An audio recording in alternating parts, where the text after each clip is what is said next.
வீரப்பன் தேடுதல் வேட்டையில் அதிரடிப்படையால் பாதிக்கப்பட்ட மக்களுக்கு வழங்க வேண்டிய பாக்கி இழப்பீட்டுத் தொகையை 3 வாரங்களில் வழங்கும்படி தமிழக அரசுக்கு சென்னை உயர்நீதிமன்றம் ஒரு உத்தரவை பிறப்பித்திருக்கிறது.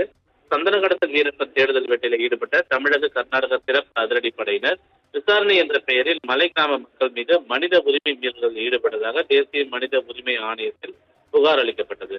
புகாரை விசாரித்த தேசிய மனித உரிமைகள் ஆணையம் அதிரடிப்படையால் பாதிக்கப்பட்டவர்களுக்கு 5 கோடி ரூபாய் இழப்பீடு வழங்க தமிழக அரசுக்கு உத்தரவு பிறப்பித்தது.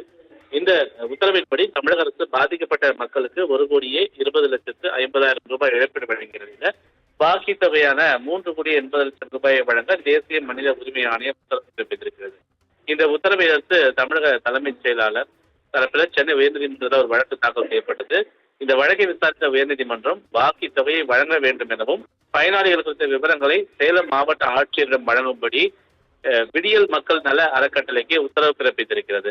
இந்த வழக்கு நீதிபதிகள் எஸ். சுந்தர் மற்றும் செந்தில்குமார் ஆகியோர் கொண்ட அமர்வு முன்பு இன்று மீண்டும் விசாரணைக்கு வந்தபோது வீரப்பன் தேடுதல் வேட்டையில் பாதிக்கப்பட்டவருடைய விவரங்கள் சேலம் மற்றும் ஈரோடு மாவட்ட ஆட்சியர்களிடம் வழங்கியதாக விடியல் அமைப்பு தரப்பில் தெரிவிக்கப்பட்டது.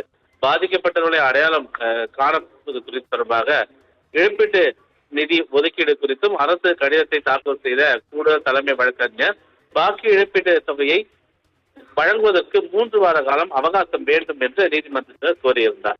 இதனை ஏற்றுக்கொண்ட நீதிபதிகள் 3 வாரங்களில் பாக்கி இழப்பீட்டு தொகையை பாதிக்கப்பட்டவர்களுக்கு வெளிப்படையான முறையில் வழங்க வேண்டும் என்று உத்தரவு பிறப்பித்து இந்த வழக்கை ஒத்திவைத்திருக்கிறார்.